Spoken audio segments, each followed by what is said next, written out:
Assalamualaikum warahmatullahi wabarakatuh. Saya Lailatul Jannah, salah satu mahasiswa dari IAI Nasahatul Tulab, Prodi Perbankan Syariah. Di sini saya akan mempresentasikan dari mata kuliah Sistem Informasi Manajemen yang berjudul yaitu Total Quality Management. Jadi, apa itu Total Quality Management? Menurut Gespress, Total Quality Management didefinisikan sebagai suatu cara meningkatkan kestabilan secara berkelanjutan di setiap tingkatan operasi atau proses dalam setiap tempat fungsinya dari suatu organisasi dengan menggunakan semua sumber daya manusia dan modal yang tersedia. Sedangkan menurut Purnama, TQM adalah suatu rangkaian dengan semacam alat, teknik, dan kebijakan yang disenikan untuk menciptakan pekerja yang aktif dan perbaikan kualitas terus-menerus dengan tujuan agar sesuai dengan harapan konsumen. Jadi bisa disimpulkan bahwasannya total quality management di sini adalah suatu alat untuk meningkatkan sebuah perusahaan seperti itu. Di mana di sini dilakukan secara terus-menerus seperti itu. Terus di total quality management di sini terdapat juga pilar-pilar. Pilar-pilar di sini penting untuk apa ya? Penerapan TQM dalam sebuah perusahaan. Kan tadi total quality management adalah sebuah alat untuk perbaikan atau dalam peningkatan perusahaan, dalam peningkatan perusahaan. Nah, TQM di sini juga membutuhkan pilar-pilar, di mana pilar-pilar itu adalah penguat atau bisa diartikan fondasi seperti itu. Jadi, pilar yang pertama yaitu keterlibatan manajemen. Pilar TQM pertama adalah memastikan adanya keterlibatan manajemen perusahaan secara penuh sebagai salah satu sumber daya dan manajemen leadership dalam bisnis. Dengan komitmen keterlibatan tersebut, manajemen perlu menetapkan kebijakan mutu yang baik. Jadi pilihan yang pertama di sini yaitu keterlibatan manajemen dalam memastikan adanya keterlibatan manajemen perusahaan secara penuh, yaitu keterlibatan di sini harus apa ya? Iya, keterlibatan perusahaan dalam manajemen itu harus secara penuh sebagai salah satu sumber daya dan manajemen leadership dalam bisnis seperti itu. Nah, umumnya susunan kebijakan mutu yang harus perusahaan tetapkan terdiri dari yang pertama, identifikasi kebutuhan dan kegiatan pelanggan. Yang kedua, perubahan adanya budaya organisasi dan gaya manajemen untuk mempertahankan budaya kualitas perusahaan untuk memenuhi kebutuhan pelanggan potensial. Yang ketiga, di sini pelatihan dan penerapan prinsip-prinsip total quality management beserta tools dan tekniknya, misalnya business analysis dan business intelligence. Yang keempat yaitu berkonsentrasi pada pencegahan daripada tindakan. Jadi yang keempat ini kita jangan fokus pada apa ya? Pencegahan jika ada sesuatu yang terjadi, gimana sih cara mencegahnya sebelum kita beri tindakan kan kita harus mencegah dulu seperti itu. Terus yang kelima yaitu penentuan kualitas bahan dan layanan yang dibeli. Nah, kan pilar yang pertama tadi apa? Kebijakan ya, keterlibatan manajemen. Di mana di situ juga harus ada kebijakan. Nah, salah satu kebijakannya yaitu menentukan kualitas bahan dan layanan yang dibeli.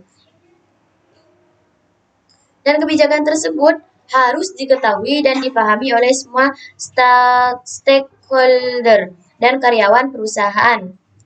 Seperti itu. Terus di sini pilar yang kedua, fokus pada pelanggan, yaitu khususnya pada bisnis UKM atau UMKM, kekuatan bisnisnya terletak pada kedekatannya dengan pelanggan karena ukuran perusahaan dan basis pelanggan yang lebih kecil.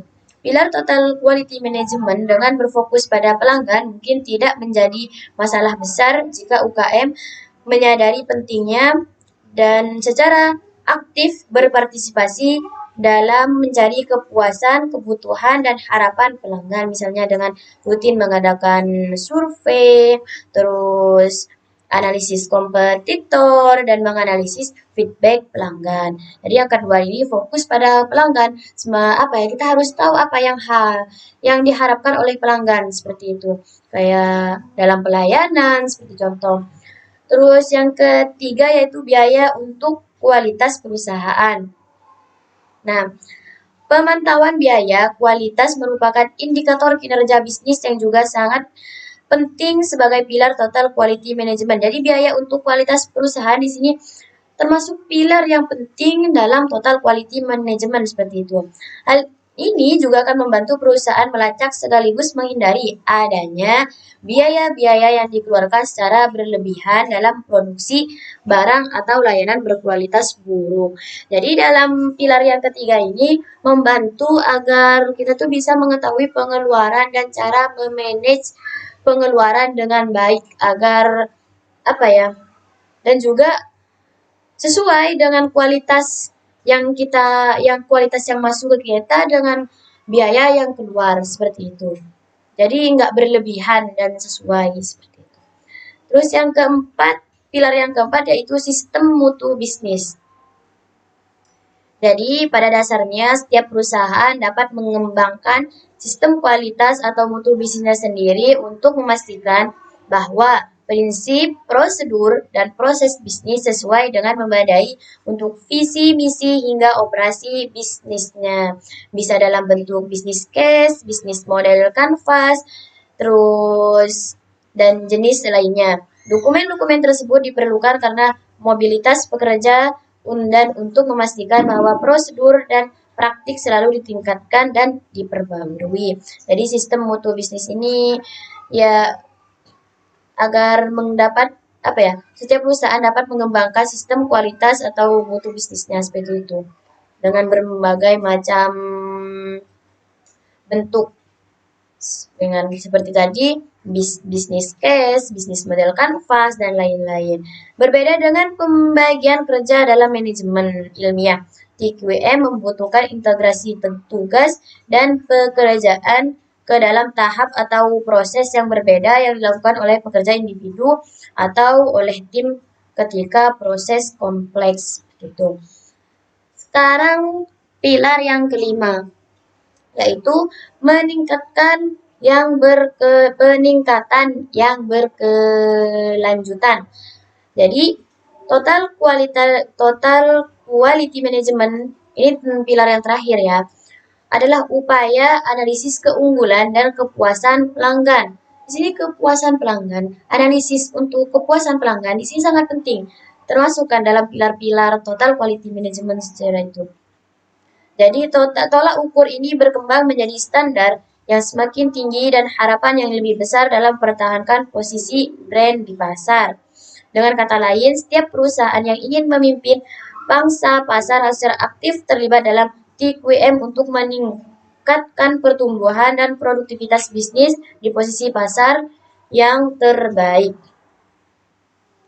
Untuk itu, langkah terbaik yang bisa perusahaan lakukan untuk peningkatan yang berkelanjutan adalah dengan melakukan analisis kompetitor, melakukan market research, analisis pasar hingga memenuhi permintaan pelanggan, dan market orientation. Itulah mengenali 5 pilar-pilar total quality management. Pada intinya, penerapan total quality management dapat memberikan keuntungan nyata dalam setiap tahapan bisnis, baik dari segi peningkatan produktivitas kegiatan bisnis maupun karyawan. Jadi TQM atau total quality management di sini sangat penting dalam peningkatan sebuah perusahaan, dan juga dalam total quality management di sini harus berdasarkan pilar-pilar yang tadi, karena pilar-pilar di sini juga penting dalam total quality management. Kan total quality management di sini dijadikan sebuah alat atau cara untuk peningkatan sebuah perusahaan. Nah, dalam total quality management di sini juga dibutuhkan pilar-pilar seperti itu. Jadi pilar-pilar yang 5 tadi sangat dibutuhkan, sangat penting gitu. Yang mana tadi ada keterlibatan manajemen, terus fokus pada pelanggan, terus yang ketiga ada biaya untuk kualitas perusahaan, yang keempat sistem mutu bisnis, dan yang kelima peningkatan yang berkelanjutan seperti itu. Terus yang ketiga, penjelasan yang ketiga yaitu kendala-kendala penerapan total quality management. Perlu kita ketahui bahwasannya setiap aktivitas atau setiap kegiatan atau ya setiap aktivitas apapun aktivitas apapun jenisnya atau tujuannya pasti di situ terdapat kendala-kendala seperti itu. Termasuk aktivitas yang menyangkut penerapan total quality management dalam perguruan tinggi. Total quality management merupakan suatu pendekatan baru yang menyeluruh yang membutuhkan perubahan total atas paradigma manajemen tradisional, komitmen jangka panjang kesatuan. Nah, di sini menurut Tiptonot dan Diana, penerapan total quality management seringkali mengalami kegagalan karena beberapa kesalahan.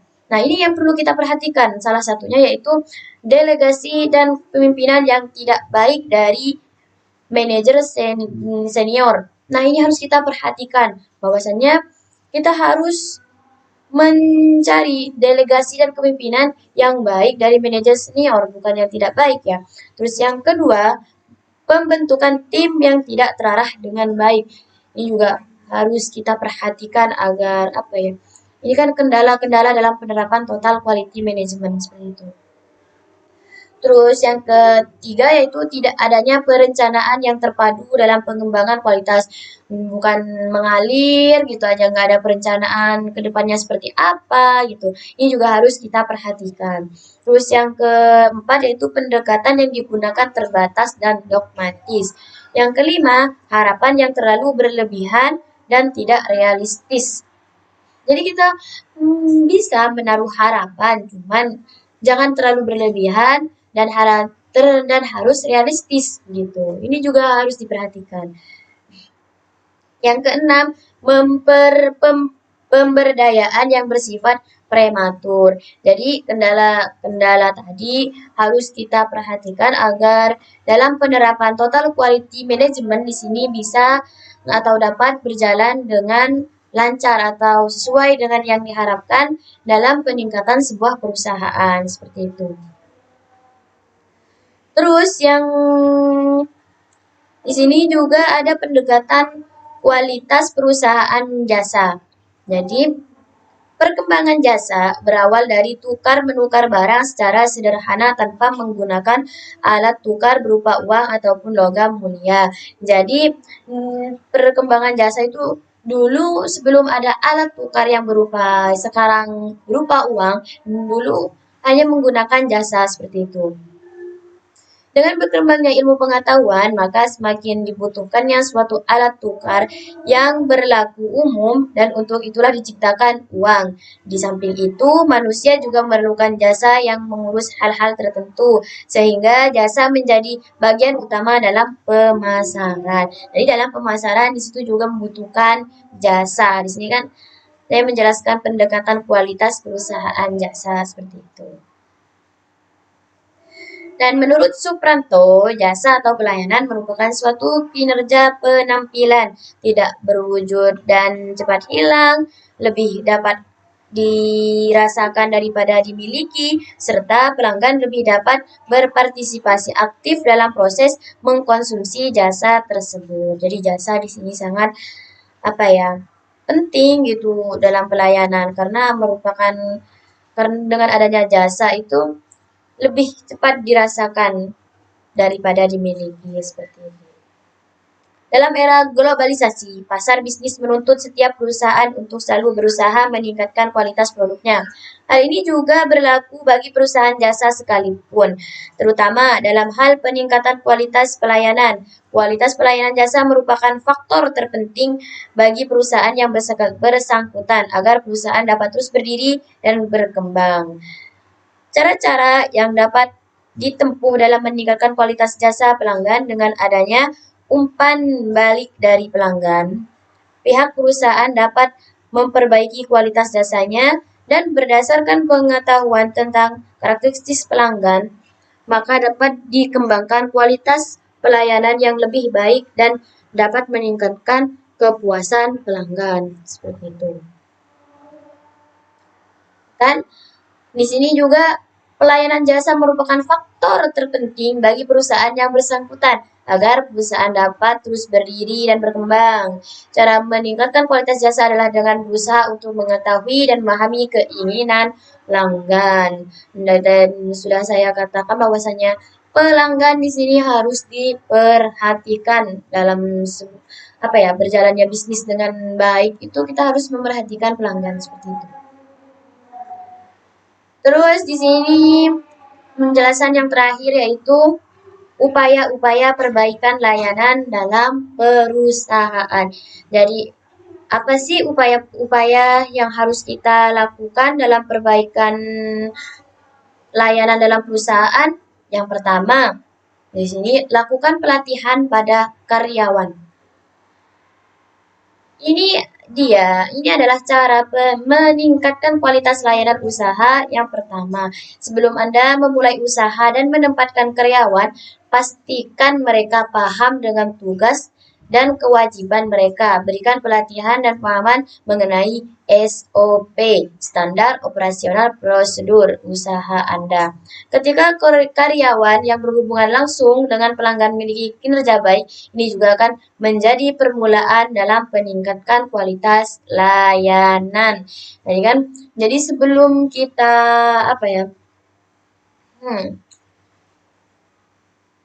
kita harus memastikan bahwasanya karyawan itu paham dengan kinerjanya, apa yang harus mereka lakukan, sesuai dengan tugas-tugas dan kewajibannya. Jadi sebelum langsung mereka terjun, kita harus mengadakan pelatihan agar mereka itu sesuai dengan SOP, seperti itu. Standar operasional prosedur, gitu. Terus yang kedua yaitu dengarkan pelanggan Anda. Jadi kembali lagi pada pelanggan. Untuk lebih memahami apa yang dibutuhkan oleh pelanggan Anda, dengarkan apa yang mereka katakan atau butuhkan. Anda bisa melakukan survei untuk mengukur tingkat kepuasan dan menemukan hal-hal yang perlu ditingkatkan dari kualitas-kualitas layanan. Jadi ini bersangkutan dengan tadi itu yang kendala-kendala penerapan. Jadi ketika ada kendala, pasti di sini ada upaya-upaya pencegahan lah atau upaya-upaya perbaikan seperti itu. Terus yang ketiga yaitu berikan dukungan CS atau customer service di berbagai kanal. Semakin mudah pelanggan menjangkau Anda, semakin tinggi juga tingkat kepuasan yang mereka rasakan terhadap usaha Anda. Untuk memudahkan pelanggan menghubungi, Anda harus menyediakan banyak kanal. Pelanggan membeli produk Anda dengan berbagai metode. Ada yang datang langsung ke toko dan ada juga yang membeli secara online. Karena itu, pastikan Anda menyediakan layanan pelanggan di semua kanal pembelian. Jadi, kita harus memberikan dukungan customer service seperti itu. Karena kan pelanggan itu bermacam-macam. Seperti tadi,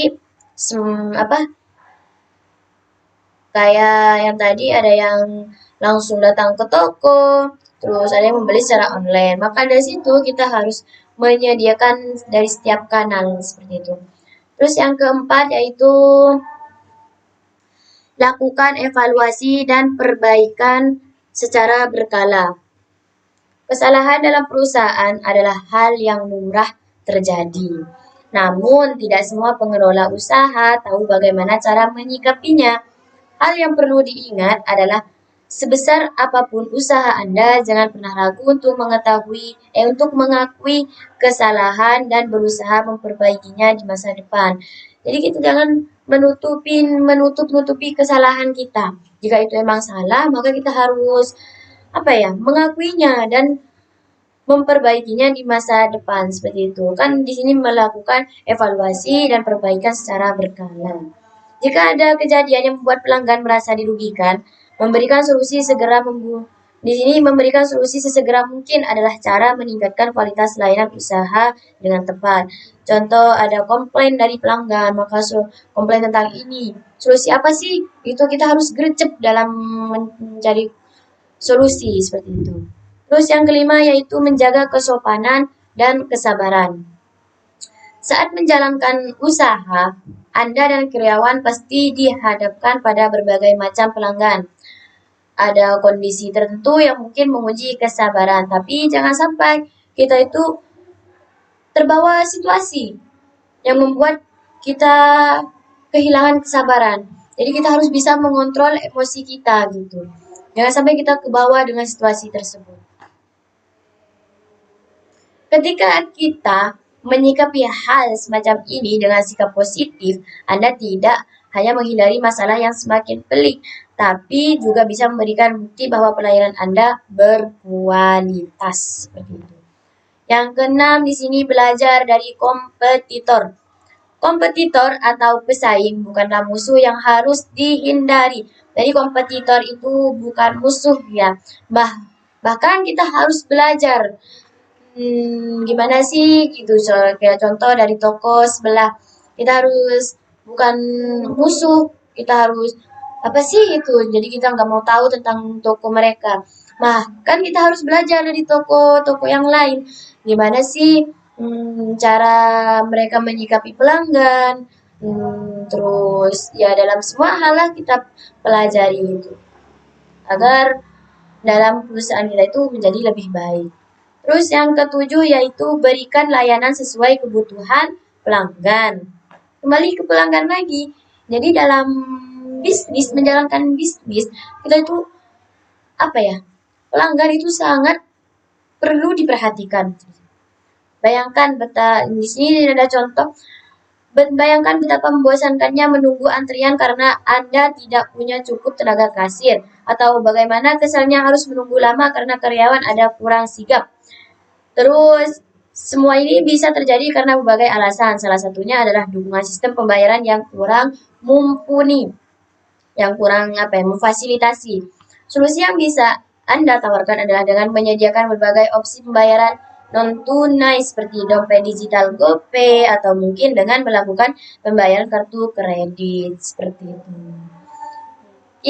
Cukup sekian yang bisa saya presentasikan dari mata kuliah Sistem Informasi Manajemen yang berjudul Total Quality Management, di mana Total Quality Management di sini sangat dibutuhkan sebagai, kan di sini Total Quality Management adalah sebagai alat dalam peningkatan sebuah perusahaan.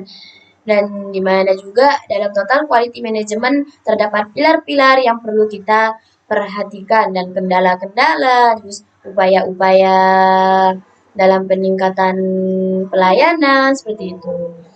Cukup sekian presentasi yang bisa saya sampaikan, kurang lebihnya mohon maaf. Wassalamualaikum warahmatullahi wabarakatuh.